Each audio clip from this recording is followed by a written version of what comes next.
How you doing?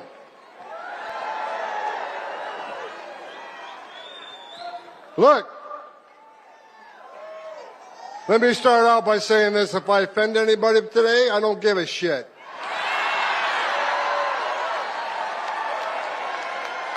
Don't care. The media in the back room, I'm sure I'll be reading a lot of hit pieces on me tomorrow. I don't give a shit what you think about me.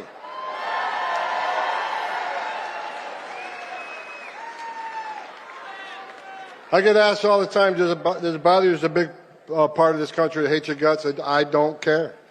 I don't care. Because we got a job to do. You know, I wake up every day for the last 4 years pissed off because the Biden administration took the most secure border in my lifetime and unsecured it on purpose. Right?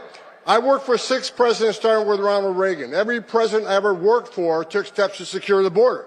Even Clinton and Obama took steps to secure the border because they clearly understood you can't have national security without border security. They got it.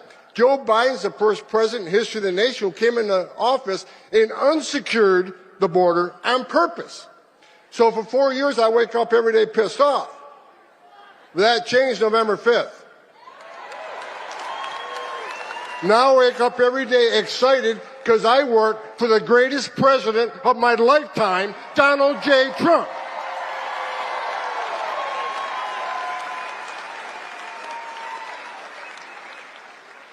For 4 years, we had over 10.5 million illegal aliens at our border. They released nearly 8 million into the country illegally. We had a 600% increase in sex trafficking of women and children. We had a record number of known suspected terrorists and people on the terrorist watch list crossing the border. Under Trump, we had 14 in 4 years. Under Joe Biden, just shy of 400. Think about that for a moment. What Joe Biden did to our border was create the most significant public safety and national security vulnerability in this nation's history. But guess what? We got one badass president now who's going to come in and is going to take care of this border.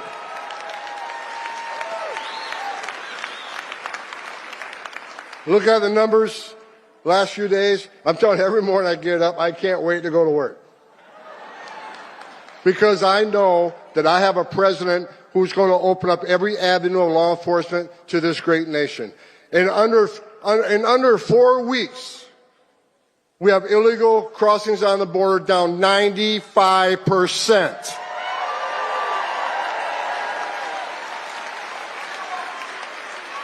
I remember when the president called me and said, I remember he called me when he brought me, this is the second time I came out of retirement for this man. So he called me, I remember I was the first guy he called, and he says, okay, this is how the phone call went. I picked up one, I see POTUS on my cell phone, so I know it was Trump. He says, all right, Tom, you've been bitching about it 4 years, you want to come fix it? And I didn't hesitate. I said, I'll come back and I'll do it for free. I'm so pissed off. You don't have to pay me.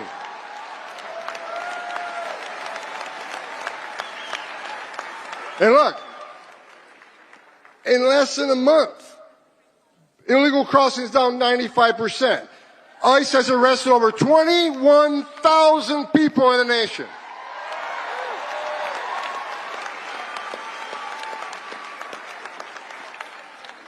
Gotaways. Under President Biden, the gotaways, 2.2 million people crossed the border, weren't arrested because the Border Patrol was too busy making sandwiches, changing diapers, making baby formula, making hospital runs, dealing with humanitarian crisis. 2.2 million people crossed the border and weren't apprehended, weren't fingerprinted. We had about 1,800 a day in 2023. You know how many had yesterday? 48.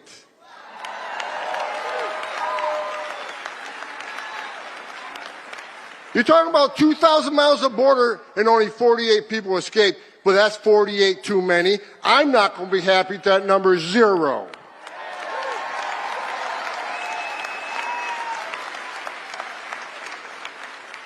Now we're getting a question, well, you said you're going to concentrate on public safety threats and national security threats, but you arrested non-criminals.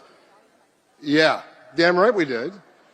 Because you're in the country illegally, which happens to be a violation of our law. Entering this country illegally is a crime, and we're not going to forgive it.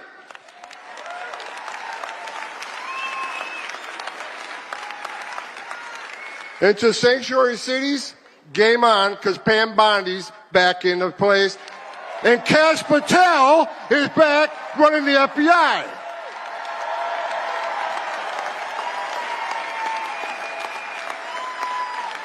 President Trump brought together one hell of a team, and every time I see one of these people get nominated and take their oath for office, I just get that much more excited. I'm afraid I'm going to have a heart attack one of these days because it just keeps getting better. Sanctuary cities are a sanctuary for criminals.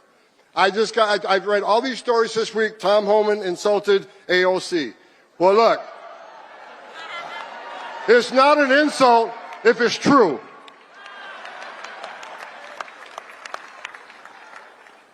She says Homan has no game, he has nothing on me. Look, you can claim you're educating people according to their constitutional rights. I think she's a long ways away from being a constitutional scholar myself. Bottom line is, we know what the game is. You can claim you're educating people to their rights, but we know what the end game is. Try to tell people how to invade law enforcement. And we're talking about people who enter the country illegally, which is a crime, committed a violent act against a U.S. citizen, were ordered removed by a judge. We got members of Congress saying it's okay to educate them how to invade law enforcement. We're not making this shit up. We're enforcing the laws enacted by Congress. And we're not going to apologize for it. Not under this administration.